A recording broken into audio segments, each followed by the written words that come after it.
seeds of the magical hood. A broken bar. Ian and Marcus, two best friends since kindergarten, sat on the curb of Elm Street, sharing a pack of stale gum and swapping tales of their latest adventures. The late afternoon sun painted the neighborhood with a warm, golden glow, casting long shadows that danced on the pavement. Their laughter echoed down the quiet street, punctuating the rhythmic chirp of the distant crickets. "You know what's messed up?" Ian mused, his eyes wandering to the old, run-down house at the end of the block. It had been abandoned for as long as they could remember, a silent sentinel to the secrets of the past. "That place still gives me the creeps." Marcus snickered. "You're just scared of Mrs. Jenkins' ghost." "Mrs. Jenkins isn't dead," Ian said, rolling his eyes. "But something about that house. It's like it's hiding something." Their conversation was interrupted by the sudden rustling of leaves from the house's overgrown yard. Both boys froze, their eyes locked on the spot where the sound had come from. The rustling grew louder, and a figure emerged from the dense foliage. A girl, about their age, with wild hair and a torn dress. She looked around frantically, as if lost, and then her gaze fell upon them. "Hey, you guys," she panted, her voice a mix of fear and excitement. "You've got to help me. There's something weird going on in there." Ian and Marcus exchanged skeptical glances. "You're not trying to pull a prank on us, are you?" Ian asked, half-heartedly. The girl's eyes widened, and she stepped closer, her desperation palpable. "I'm not kidding. I saw something." Her words trailed off as a cold wind whipped down the street, sending a shiver down their spines. The air grew tense, and the shadows grew darker, hinting at something sinister lurking just beyond the veil of reality. The girl looked over her shoulder, and the rustling grew louder, closer. "Please," she begged, "you've got to believe me." The boys, feeling a strange mix of curiosity and dread, slowly rose to their feet. Marcus whispered, "Okay, let's check it out." They followed her through the gate, the rusted hinges squeaking in protest. The house loomed before them, its windows like vacant eyes staring into the gathering dusk. As they approached, a peculiar sensation washed over them, a tingling in their fingertips that grew stronger with every step. Inside, the air was thick with dust and the scent of decay. They moved cautiously, their flashlights cutting through the darkness, revealing a maze of discarded furniture and peeling wallpaper. The girl led them to the basement door, which stood ajar, the darkness within beckoning like a gaping mouth. "It's down there," she whispered, her eyes reflecting the flickering light. "What I saw, it was magic." Ian took a deep breath, trying to still his racing heart. "What kind of magic?" "The bad kind," she said, her voice trembling, "and it's looking for me." The basement stairs creaked beneath their weight as they descended into the unknown, the shadows seeming to come alive around them. The tingling grew stronger, almost painful now, and Ian's heart thudded in his chest like a drum. At the bottom of the stairs, they found themselves in a dimly lit room, filled with cobwebs and the faint scent of something unpleasant. The girl pointed to a corner, where a strange, glowing object lay on the floor. It pulsed with an eerie light, casting an otherworldly hue on the surrounding dust. Marcus reached out to touch it, but Ian grabbed his wrist. "What if it's dangerous?" The girl's eyes were wide with wonder. "It's not just dangerous," she murmured. "It's alive." The object grew brighter, and a low, guttural growl filled the room. The shadows grew denser, coalescing into twisted shapes that seemed to reach for them. Marcus jerked his hand back as if burned. "What is it?" Ian whispered, his voice barely audible over the hammering of his heart. "It's a spirit stone," the girl said, her eyes glued to the pulsating light. "It's supposed to be a rare artifact, capable of summoning things from other worlds." The air grew colder, and the growling intensified. The boys could feel the presence of something malevolent, something that didn't belong in their reality. Marcus swallowed hard. "Maybe we should get out of here." But before they could move, the stone's light grew blinding, and a figure materialized before them, a creature of shadow and rage, with eyes that burned like embers. It was a spirit, and it was angry. The girl took a step back, her hand clutching a talisman around her neck. "I didn't mean to do this," she said, her voice trembling. "I didn't know it would call something like you." The spirit's eyes narrowed, and it turned its wrath upon the trio. "You dare to disturb my slumber?"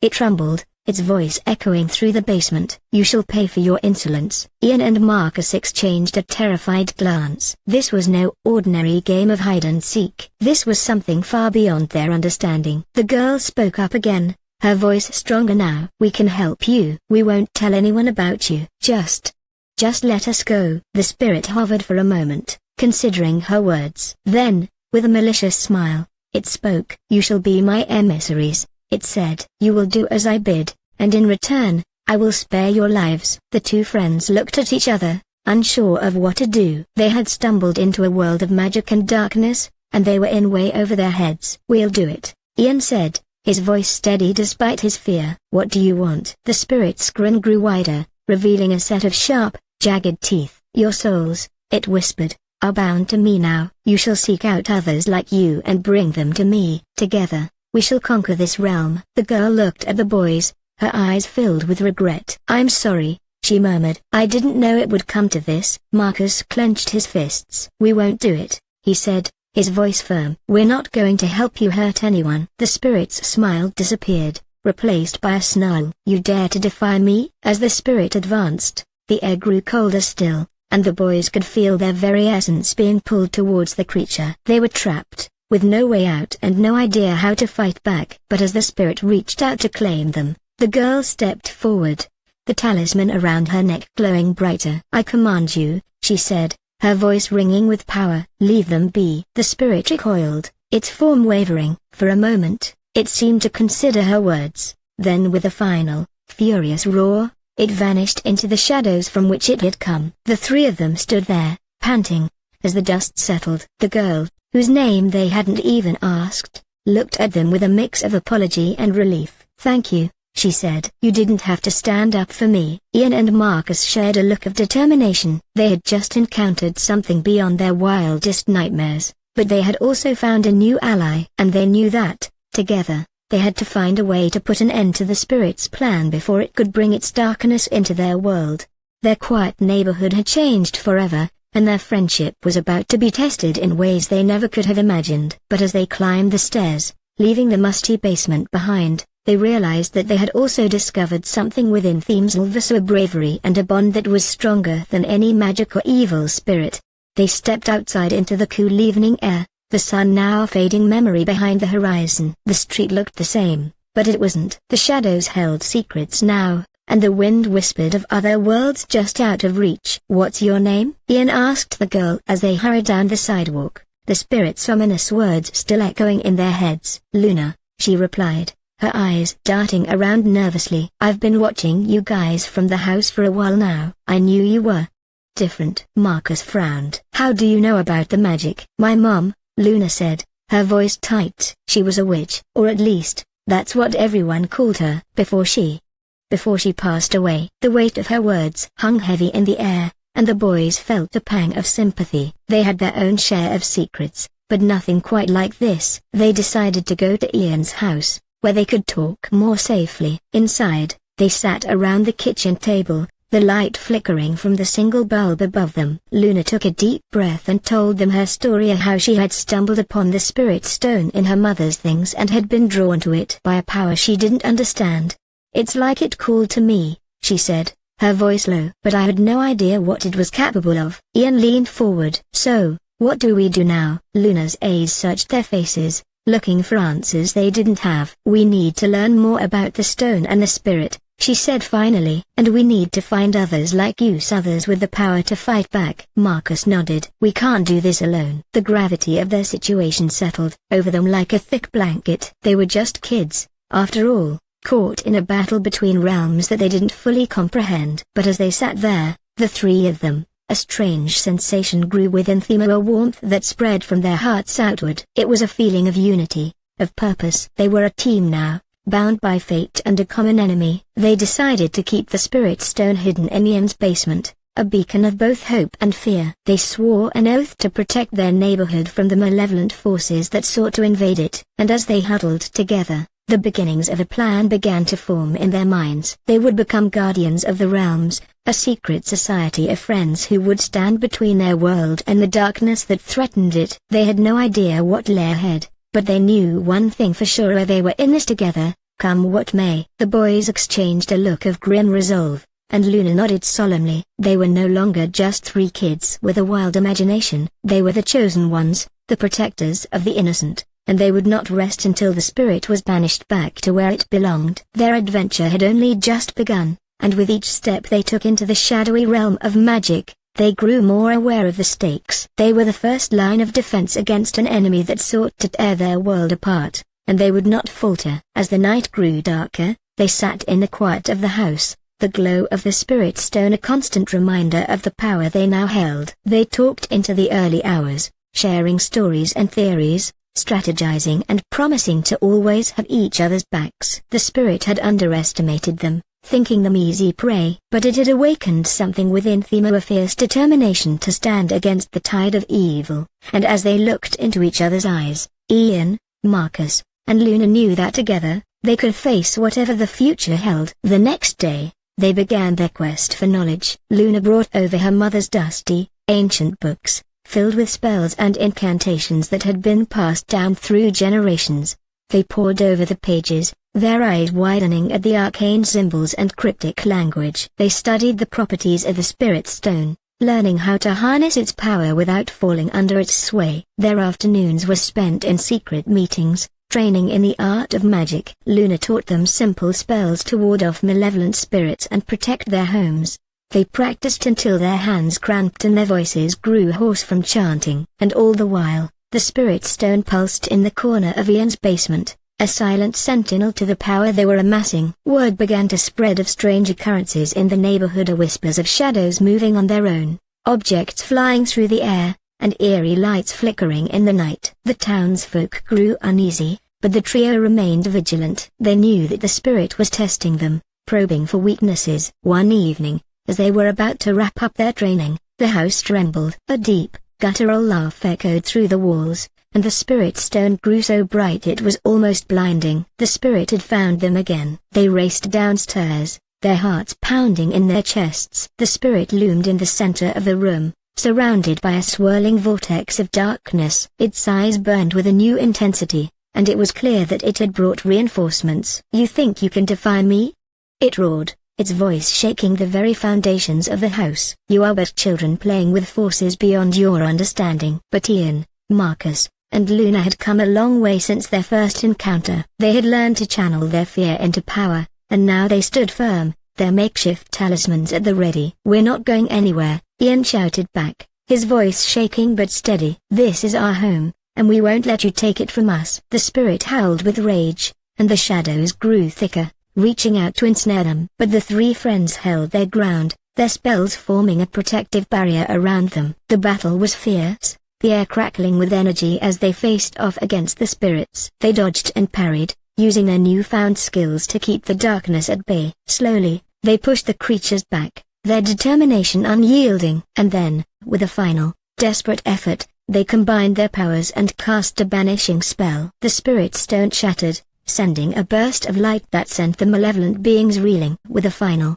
anguished scream, the spirit was sucked back into the void from whence it came, and the room grew still. Breathless and exhausted, they stared at the spot where the spirit had been, their hearts racing. They had done it. They had defended their world against the unseen threats that lurked in the shadows. But as they looked into each other's eyes, they knew that this was only the beginning. There would be more battles to fight, more secrets to uncover. They had taken the first step into a world of magic and danger, and there was no turning back. Their friendship, forged in the fires of adversity, had become something more, a bond that would see them through the darkest of days. And as they stood there, basking in the quiet victory, they knew that together, they could face whatever came next. The night outside was calm, the stars twinkling down on the quiet street. But in the hearts of the three friends, a storm was brewing, a storm of adventure, of magic, and of the unbreakable ties that bound them together. Their eyes gleamed with a newfound purpose, and they whispered a promise to each other, a promise to stand as guardians against the forces of evil, to protect the innocent, and to never let their fear control them. Their story was just beginning, and it was one that would be told for generations to come. The tale of the boys in the hood who discovered magic and battled the darkness within. In the days that followed, they honed their skills, growing stronger and more confident in their abilities. They ventured further into the spirit realm, seeking out those who could help them understand the extent of their newfound powers. They encountered friendly spirits who taught them the art of healing and the importance of balance in all things magical. But the whispers of the malevolent spirit they had banished lingered, and they knew it was only a matter of time before it returned, seeking vengeance. The trio grew out more vigilant, their eyes peeled for any sign of its return. They patrolled the streets at night, their flashlights piercing the shadows, their hearts pounding in unison. One fateful evening, as they approached the old house, they heard a strange, mournful melody. It was hauntingly beautiful, a tune that seemed to resonate within their very souls. Luna's eyes grew wide with recognition. "That's it," she murmured. "That's the spirit's call." They raced to the basement, where the shattered remains of the spirit stone lay scattered. The melody grew louder, more insistent, and from the shadows emerged a ghostly apparition, its eyes filled with a fiery hatred. The spirit had returned, and it had brought an army of the damned with it. The house trembled as the ground beneath them shifted, and the walls groaned with the weight of the malevolent force. "We need to be quick," Luna said, her voice steady. "We have to send them all back before it's too late." Marcus nodded, his hand gripping the talisman at his neck. "On three," he said, his eyes meeting Ian's. As one, they began to chant, their voices rising in a crescendo of power. The air grew thick with magic,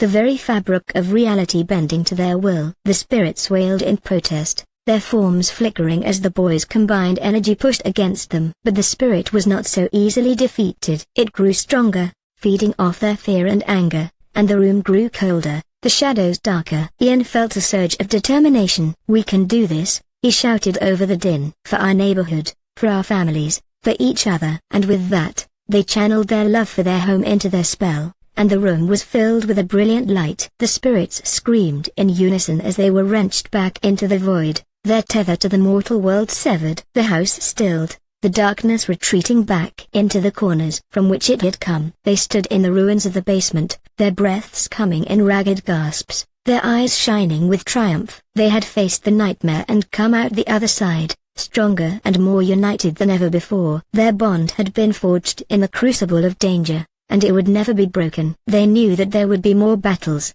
more trials, but they also knew that they could handle anything thrown their way. They were the guardians of Elm Street, the protectors of the realm, and together, they were unstoppable. The spirit may have been defeated for now, but the adventure was far from over. With each victory, they grew more aware of the vast world of magic that existed just beyond their doorstep. They had tasted the thrill of power, the weight of responsibility, and the sweetness of camaraderie. As they climbed the stairs, leaving the basement and the shadows of their fears behind, they knew that they had been forever changed. They had stepped into the light, and there was no going back. Their journey had just begun, and the world would never be the same again. Word of their exploits began to spread beyond the confines of Elm Street, reaching the ears of those who knew the truth about the spirit realm. They received messages from other guardians, some offering guidance, others warning of the dangers that lay ahead. They studied together, poring over ancient tomes and practicing their spells in secret. Their nights were no longer filled with just games of manhunt and whispered stories of the local legend,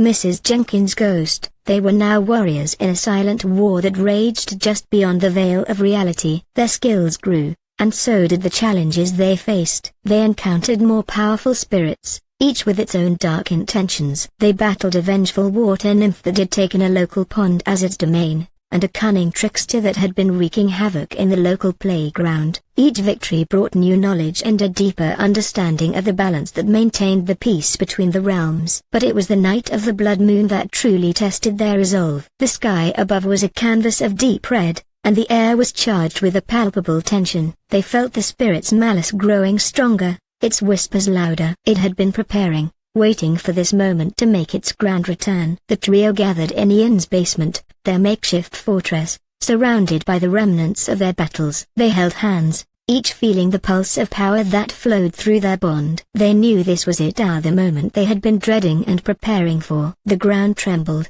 and the walls began to crack. The spirit emerged from the fissures, its form a twisted mass of shadow and fury. It had evolved, grown stronger in its anger and resentment. "You dare to challenge me again?"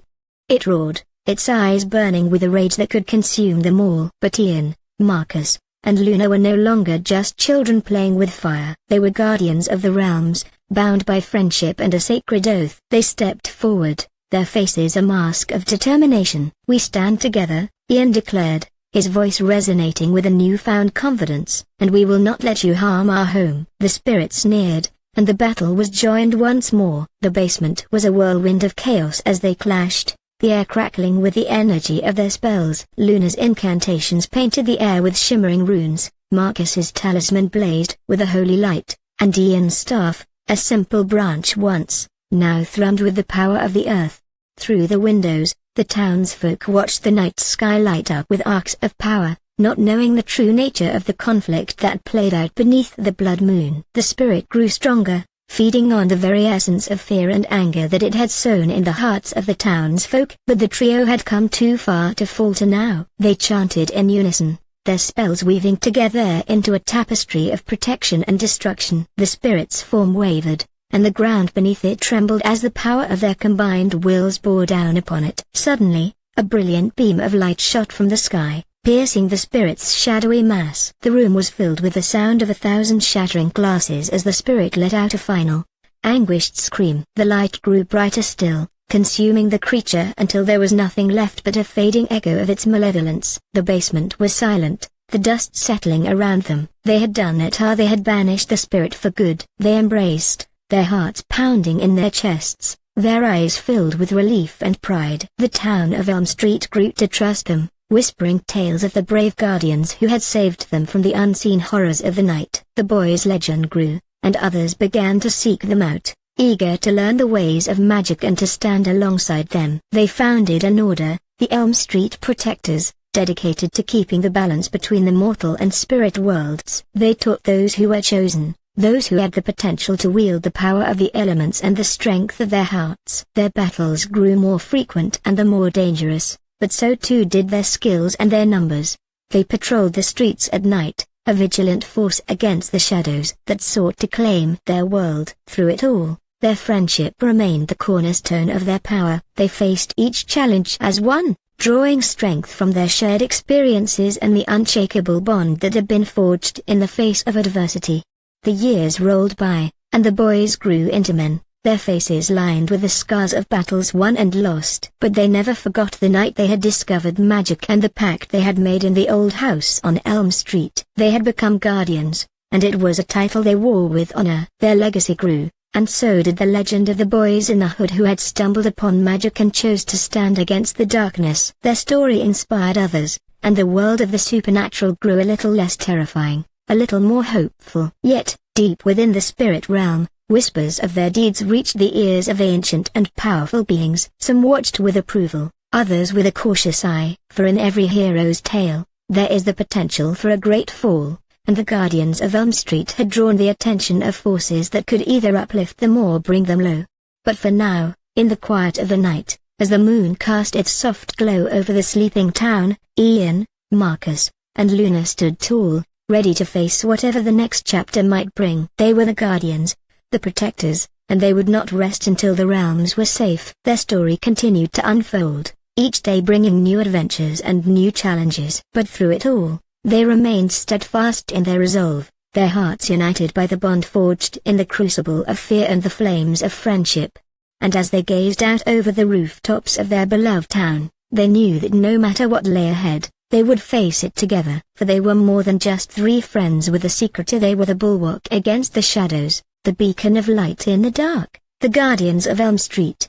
Their nights were now a dance of patrols and wards, a ballet of vigilance and protection. They had grown adept at hiding their true identities, slipping from the mundane into the extraordinary with the ease of shrugging on a cloak. Their friendship had become a bastion, their trust in one another unshakable. But with each victory, the whispers grew louder, the challenges more complex. They began to uncover a web of darkness that stretched far beyond their neighborhood, a conspiracy that threatened to engulf the very fabric of reality. It was a plot that had been weaving itself for centuries, waiting for the perfect moment to strike. And that moment was now. The whispers grew to a crescendos, and the signs were clearer. The time had come for them to step out of the shadows and into the wider world of magic. They had to leave the comfort of their street, the safety of their homes, and venture into the unknown. They packed their bags, their hearts heavy with the weight of their mission. Each item they chose held a piece of home, a talisman of comfort against the cold embrace of the outside world. They knew that what lay ahead would test them in ways they couldn't even begin to imagine. But as they set off into the night, the warmth of their friendship a beacon in the encroaching dark, they felt ready. For they had faced the malevolence in their own backyard and had emerged stronger, wiser, and more united than ever before. Their journey would take them to the far corners of the spirit realm, to ancient libraries and hidden temples, to the very heart of the battle between light and shadow. They would meet allies and enemies, each with their own stories to tell, their own battles to fight. And through it all, they would learn that the true magic lay not in the spells they cast or the creatures they encountered, but in the love and trust that bound them together. For in the end, it was not the power of the elements or the might of ancient artifacts that would see them through. It was the strength of their hearts and the unbreakable bond they shared. Their story was one of growth, of sacrifice, and of the indomitable human spirit. As they faced the trials that awaited them, they knew that they were not just fighting for their town, but for all the worlds that lay within reach of the shadows. And together, they would stand as a testament to the fact that even in the darkest of times, light could always be found if only you knew where to look. Their steps echoed through the night, a rhythmic declaration of their intent. They were the guardians of Elm Street, and they would not rest until the balance was restored. Their journey was just beginning, but they were ready. For Ian, Marcus, and Luna, the night had become their day, the shadows their playground. They had been chosen, and they had accepted their fate. They were the heroes their town needed, and they would not falter in their duty. The world was vast and filled with wonder, but it was also fraught with danger. Yet, as they disappeared into the night, they knew that no matter where their path led, they would always find their way back to each other. For in the end, it was not the battles they won or the spirits they banished that defined them. It was the love they shared and the promise they had made. Their story was one of friendship, of magic, and of the courage to stand against the tide of darkness. And as the moon set and the stars winked out one by one, they stepped into the next chapter of their lives, ready to face whatever lay ahead. The road was long, and the night was deep, but they walked it together, their hearts filled with hope and their souls alight with the promise of dawn. They were the guardians, the protectors, the boys in the hood who had discovered magic and had chosen to wield it for good. And as they disappeared into the shadows, the town of Elm Street slept safe in the knowledge that they were being watched over by a force more powerful than any evil could conceive. Their travels took them far from the familiar cobblestone streets and the whispering trees of their youth. They encountered beings of light and darkness, each with their own agendas and secrets. Some offered aid, while others sought to use their power for their own ends. Yet through every trial, every temptation, they remained steadfast in their friendship and their duty. The whispers grew into a cacophony as they approached the heart of the spirit realm. The very air thrummed with the anticipation of battle, and the stakes grew higher with each step they took. The friends knew that the fate of worlds rested upon their shoulders, but they did not waver. Instead, they drew strength from each other, their bond a beacon in the chaos that surrounded them. In a hidden glade, beneath the canopy of leaves that shimmered with the light of 1,000 S,